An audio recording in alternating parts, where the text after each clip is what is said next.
Port-au-Prince, ma ville, l'été s'achève.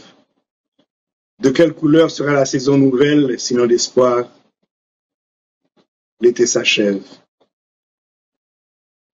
Longtemps après ce cri d'alarme du poète Anthony Phelps, Richard Brisson, un des poètes de la relève, laissait déjà filigraner dans ses publications son rêve d'entente, de dialogue entre nous, filles et fils d'Haïti.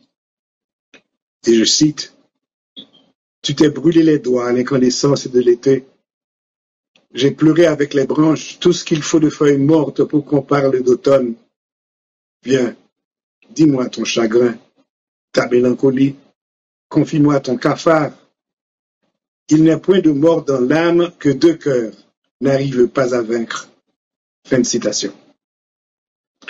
Et les saisons se sont succédées au rythme d'une violence accélérée qui inquiétait et qui inquiète encore. Puis des instances nationales et internationales ont, pour maintenir l'embargo imposé sur Haïti depuis le 8 février 1806, décidé de fédérer des gangs armés à travers Port-au-Prince et définir ainsi les nouvelles limites géographiques de la capitale. De nos jours, on retrace dans le hit parade des dizaines de gangs qui rongent Port-au-Prince en 6e position en termes de quantité de territoire occupé.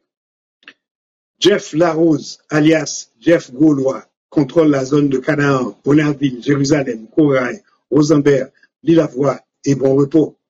En 5e position, Bougoy, Kilik, Renel Destina, alias Tilapli. Ce trio contrôle la zone de la 5e avenue Bolos via Martissan, Habitation Leclerc, Fort Saint-Clair, route des Dalles jusqu'à Grand Ravine et la route nationale numéro 2. En 4e position, Jimmy Cherizier, alias Barbecue, ancien policier qui contrôle la zone du bas de Delma 32 jusqu'au carrefour de la Saline. Barbecue est également le porte-parole de la coalition des gangs nommée Vivre Ensemble. En 3e position, Joseph Wilson, alias Lambos Sanjou, contrôle la zone de la Croix-des-Bouquets, la Tremblay, Dargou, Otard, Papaye et la route nationale numéro 8. En 2e position, Johnson André, alias Iso, et Emmanuel Solobon, alias Mano, du gang 5 secondes. Ce duo contrôle la zone du Bicentenaire, du Champ de Mars jusqu'au Village de Dieu, une partie de Martissan, la baie de Port-au-Prince, c'est-à-dire Port-Lafiteau, Cimenterie d'Haïti, les Moulins d'Haïti, Sous Matelas et Titanien. Et en première position, Vite et l'homme innocent du gang Crasé Barrière contrôle la zone de Tabar, une partie de Pétionville et de la Croix-des-Bouquets. Un petit rappel, l'ambassade des États-Unis d'Amérique, la 4e plus grande ambassade des États-Unis dans le monde, est logée en plein cœur de Tabar. Et l'on comprend bien les motifs de Pamela White, ancienne ambassadrice des États-Unis en Haïti, qui, dans une entrevue accordée à une télévision américaine la semaine dernière, confirma ses récents contacts téléphoniques avec M. Barbecue.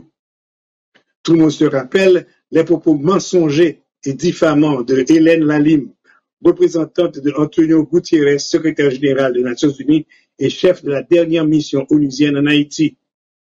La fédération des gangs, dit-elle d'une manière éhontée, avait apporté une certaine stabilité sécuritaire en Haïti. Aujourd'hui, Port-au-Prince, ma ville, est tristement devenue Port-au-Crime, mon enfer. Et l'écho du cri d'alarme du poète résonne encore. De quelle couleur sera la saison nouvelle, sinon d'espoir, ô bon pays, que voici. Vous êtes sur Kajou.tv, la station qui fait l'éloge de la différence.